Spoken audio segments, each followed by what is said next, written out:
నమస్కారం. నేను డాక్టర్ శ్రీనివాస్ చెల్లిమిల సంస్కృతి ఆయుర్వేద క్లినిక్ నుంచి మాట్లాడుతున్నాను. ఈరోజు మనం డిస్కస్ చేసేది మగవాళ్ళలో ఎక్కువగా మ చెప్పుకోలేని వ్యాధి అంటే చెప్పుకోలేక మానసికంగా కూడా వ్యధన పడే వ్యాధి ఎరెక్టైల్ డిస్‌ఫంక్షన్ అంటాం. అంటే ఈ ఎరెక్టైల్ డిస్‌ఫంక్షన్ గురించి ఎందుకంటే ఇదేదో సెక్సువల్ ప్రాబ్లమ్ ఒకటే కాదు. మనకి ఫర్టిలిటీ అంటే పుత్రోత్పత్తికి అంటాం కదా! పునరుత్పత్తికి వాటికి కూడా కారణం కాబట్టి చాలా మటుకు వీటి గురించి తెలుసుకోవాల్సి ఉంటుంది. ఎందుకంటే వీటి గురించి చాలా అపోహలుంటాయి. సొంతంగా కొంచెం సార్లు వైద్యం చేసుకొని అది వికటించి చాలా ప్రాబ్లమ్స్ క్రియేట్ అవుతాయి కాబట్టి వీటి గురించి తెలుసుకుందాం. అసలు ఈ ఎరెక్టైల్ డిస్‌ఫంక్షన్ అనేది ఒక సెక్షువల్ డిజార్డర్‌గా కన్సిడర్ చేసినప్పుడు ఎవరికొస్తుంది అంటే మగవాడు సెక్షువల్‌గా ప్లెజర్ తాను సంతోషపడడము, అలానే పార్ట్నర్‌ని సంతోషపెట్టడంలో విఫలమైనప్పుడే ఈ సెక్షువల్లీ ఎరెక్టైల్ డిస్‌ఫంక్షన్ అంటాం. అంటే అంగము స్తంభించకపోవటము. మనం అంగస్తంభనం అంటాం. అది ప్రాపర్‌గా స్తంభించినప్పుడు ఏమవుతుందంటే తొందరగా పెనిట్రేట్ చేయలేరు, ఎజాక్యులేట్ అవ్వలేదు అని దానివల్ల ఫర్టిలిటీ ప్రాబ్లమ్స్‌తో పాటు సొంతంగా కూడా సెక్షువల్‌గా ఎంజాయ్ చేయని పరిస్థితి ఉంటుంది. అయితే ఈ ఎరెక్టైల్ డిస్‌ఫంక్షన్ అనేది ఎవరికొస్తుంది అంటే ఇది జనరల్‌గా ఏంటంటే ఒక ఏజ్ రిలేటెడ్ ప్రాబ్లమ్ అంటాం. మిడ్ ఏజ్‌లో వాళ్ళకి బాడీ అనేది వీక్‌గా అవ్వడం వల్ల చూస్తుంటాము. ఇవి కాకుండా కొన్నిసార్లు కొన్ని హార్మోన్స్ ఎస్పెషల్లీ ఈ ఎప్పుడైతే మెటబాలిక్ డిజార్డర్స్ లాంటివి, షుగర్ లాంటిది, డయాబెటిక్ వాళ్ళల్లో మేము చూస్తుంటాము. ఎరెక్టైల్ డిస్‌ఫంక్షన్ అనేది చాలా కామన్‌గా చూస్తాం. ఇది ఒక నరాలకు సంబంధించిన వ్యాధి. ఎరెక్టైల్ డిస్‌ఫంక్షన్ అనేది నరాలకు సంబంధించిందంటే మన వెన్నుపూస నుంచి పెనైల్ రీజియన్‌కి అంగానికి వెళ్ళాల్సిన నరాల్లో రక్త ప్రసరణ సరిగ్గా పంపింగ్ అవ్వక వీక్ అయిపోవటం వల్ల అంగము స్తంభించదు. అలానే హార్మోన్స్ వల్ల టెస్టోస్టిరోన్ అనేది మగవాళ్ళల్లో ఈ సెక్స్ హార్మోన్‌ని ఇంప్రూవ్ చేసేది కొన్ని కారణాల వల్ల వీక్ అయిపోవటం వల్ల, తగ్గిపోవటం వల్ల కూడా సెక్షువల్ అర్జ్ అనేది ఉండదు. అండ్ మోస్ట్‌లీ ఇది ఏంటంటే ఇది ఒక టాక్టైల్ సెషన్ అంటే సెక్షువల్‌గా మనిషి ఎప్పుడు యాక్టివ్‌గా ఉంటాడు? ఏదైనా విన్నప్పుడు, ఏదైనా టచ్ అయినప్పుడు. కానీ వీటిలో ఏమవుతుందంటే టచ్ అయినా కానీ విన్నప్పుడు వీళ్ళకి సరైన స్పందన ఉండకపోవడము, ఈ నరాల బలహీనత వల్ల సరిగ్గా రక్తం పంప్ కాకపోవడం చూస్తుంటాం. అయితే నేను ఇంతకుముందు డయాబెటిక్ వాళ్ళలో ఏంటంటే sugar levels ups and downs అవ్వడము, షుగర్ కంట్రోల్‌లో ఉన్న ఒక పీరియడ్ ఆఫ్ టైమ్‌లో ఈ నరాలకి ఆ ఇన్సులిన్ అనేది చేసిన డ్యామేజ్ వల్ల ఆ గ్లైకోజన్స్ అనేది డ్యామేజ్ వల్ల తొందరగా స్పందించకపోవడం చూస్తుంటాము. అలా ఇవే కారణాలా కాకుండా ఇంకోటి మానసిక ఒత్తిడి. ఎవరికైతే నిద్ర సరిగ్గా ఉండదో, మానసిక ఒత్తిడి బాగా ఉండి, ఎక్కువ రెస్పాన్సిబిలిటీస్ ఉండి, వాటి మీద బాగా ఒత్తిడి ఉండడం వల్ల కూడా ఈ సెక్షువల్‌గా చాలా ఎంజాయ్ చేయలేకపోతుంటారు. కొంతమంది వీటిలోనే ఇంకోటి మనము చాలా కామన్‌గా నా క్లినిక్స్‌లో చూసేది ప్రీమెచ్యూర్ ఎజాక్యులేషన్ అంటాం. దీని గురించి కూడా తెలుసుకోవాలి. అదే శీఘ్రస్ఖలనం. ఇదేంటంటే మీరు చూసుకుంటే మ్యారేజ్ అవ్వక వాళ్ళలో కూడా నన్ను జనరల్‌గా పేషెంట్స్ నన్ను అడుగుతుంటారు. డాక్టర్ గారు మేము మ్యారేజ్ చేసుకోవాలనుకుంటున్నాము కానీ భయమేస్తుందని.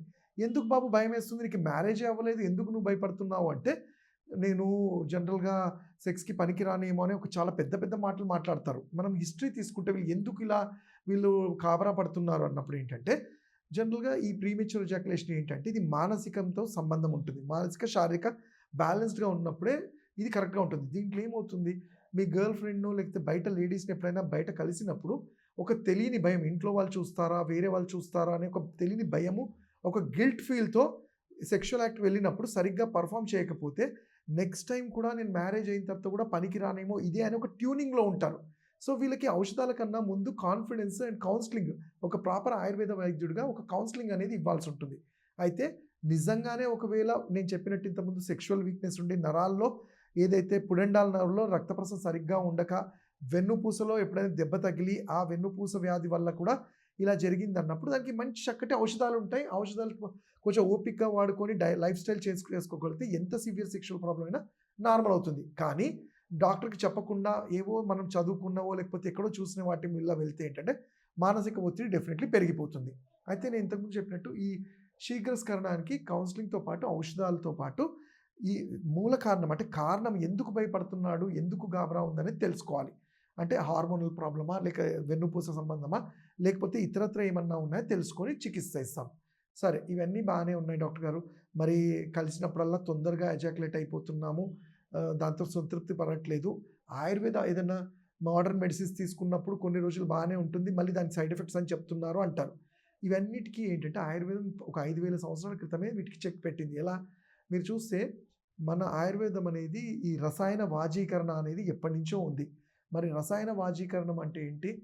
శరీరంలో ఈ అప్స్ అండ్ డౌన్స్ వ్యాధుల వల్ల శరీరం వీక్ అయినప్పుడు దాన్ని మళ్ళీ సమస్థితికి అంటే నార్మలైజ్ చేయడానికే ఈ రసాయన వాజీకరణ చికిత్సలు అంటారు. అవి ఆయుర్వేదంలో especially erectile dysfunction, premature ejaculation, hormones వల్ల ఏమన్నా వీక్‌గా ఉన్నప్పుడు వాళ్ళకి ఏం చేస్తామంటే మనకి తెలిసిన ఔషధాలే అశ్వగంధ, కపికచు, విదారిగంధ, శతావరి అంటాం. కానీ ఇవి ఎలా పడితే అలా తీసుకోవడానికి వీల్లేదు. ఒక ఆయుర్వేద వైద్యుల్లో మీ తత్వానికి సంబంధించి మేము గైడ్ చేసినప్పుడు అవి ఓపికగా వాడుకోగలిగితే షుగర్ వల్ల వచ్చిన ఈ సెక్షువల్ ఎఫెక్ట్స్ కూడా మనం కంట్రోల్ చేయగలుగుతాము. అండ్ ఎంత తొందరగా వీటిని మనం గుర్తిస్తామో అంత తొందరగా ఇది దీనికి సొల్యూషన్ ఉంటుంది. అంతేకాని ఏదో టెంపరరీగా పనిచేస్తుంది అలా వాడుకుంటూ వెళ్తే వాటి వల్ల ఇతరత్ర కాంప్లికేషన్స్ కూడా అరైజ్ అయ్యే ఉంటాయి. ఎందుకంటే సెక్షువల్ అనేది బోత్ మానసిక, శారీరకంగా మనిషిని కాన్ఫిడెన్స్‌లో ఉంచే ఇది కాబట్టి. సో, దీనికి చికిత్సలు నేను చెప్పినట్టు కొన్ని ఔషధాలతో పాటు వాజీకరణ చికిత్స అంటాం. స్పెసిఫిక్‌గా కొన్ని ఔషధాలని లోపలికి ఇవ్వడం కానియండి, త్రూ యానల్ రీజన్ ద్వారా ఇంటెస్టైన్స్‌కి పంపడము, దీన్నే వాజీకరణ బస్తీ అంటాం. వీటితో పాటు మనం ఇతరత్ర ఏమన్నా వీళ్ళ లైఫ్ స్టైల్ ఎలా ఉంది అంటే తీసుకునే ఫుడ్ హ్యాబిట్స్ ఏంటి, వీళ్ళ నిద్ర హ్యాబిట్స్ ఎందుకంటే నిద్ర సరిగ్గా లేకుండా స్ట్రెస్‌ఫుల్‌గా ఉన్నా కానీ ఈ కండిషన్స్ ఉంటాయి.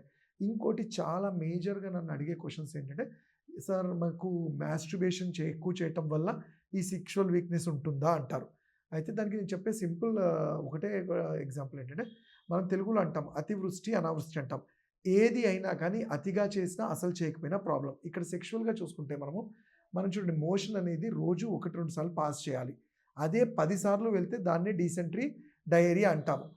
అసలే పాస్ చేయకపోతే దాన్ని కాన్‌స్టిపేషన్ అంటాము. మోషన్ వెళ్ళకపోవడం కూడా ప్రాబ్లమే. అలానే సెక్షువల్‌గా కూడా మన బాడీలో అంటే డైలీ మన బాడీలో ఉండే ఈ వీర్య కణాలు అనేది మనము ఎజాక్యులేట్ చేసినా చేయకపోయినా కొన్ని సందర్భాల్లో నిద్రలో కూడా అది ఎజాక్యులేట్ అవుతుంది. అది చాలామంది దానికి కూడా కంగారు పడుతుంటారు. అంటే నిద్రలో స్వప్న దోషం అంటారు. చూడండి నిద్రలో లీక్ అయిపోతుంది డాక్టర్ అని భయపడతారు. అలా భయపడాల్సిన అది ఒక హెల్తీ కండిషనే. ఎక్కువ సార్లు అయినప్పుడే దాని గురించి మనం కంగారు పడాలి.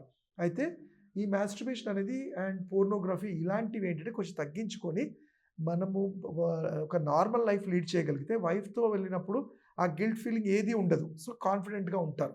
అలానే వీళ్ళకి ఏదైనా ఇన్ఫర్టిలిటీ ప్రాబ్లమ్స్ ఉన్నప్పుడు కూడా గొనోడాన్స్ అంటాం. అంటే వీళ్ళ హార్మోన్స్, ఇంటెస్టైన్స్‌లో ఏమన్నా ఇన్ఫెక్షనా ఇవి సరిగ్గా చెక్ చేసుకొని ట్రీట్మెంట్ ఇవ్వగలిగితే ఎటువంటి ప్రాబ్లమ్స్ లేకుండా సెక్షువల్ లైఫ్‌ని హ్యాపీగా ఎంజాయ్ చేస్తూ హెల్తీగా కూడా ఉండొచ్చు. ఇంకా వీటి గురించి తెలుసుకోవాలంటే నన్ను హైదరాబాద్‌లో నా క్లినిక్స్ కూకట్పల్లి గాని, నాగోల్లో నన్ను ఆన్‌లైన్ కన్సల్టేషన్ నన్ను కలవచ్చు. నా నంబర్ 7658909501.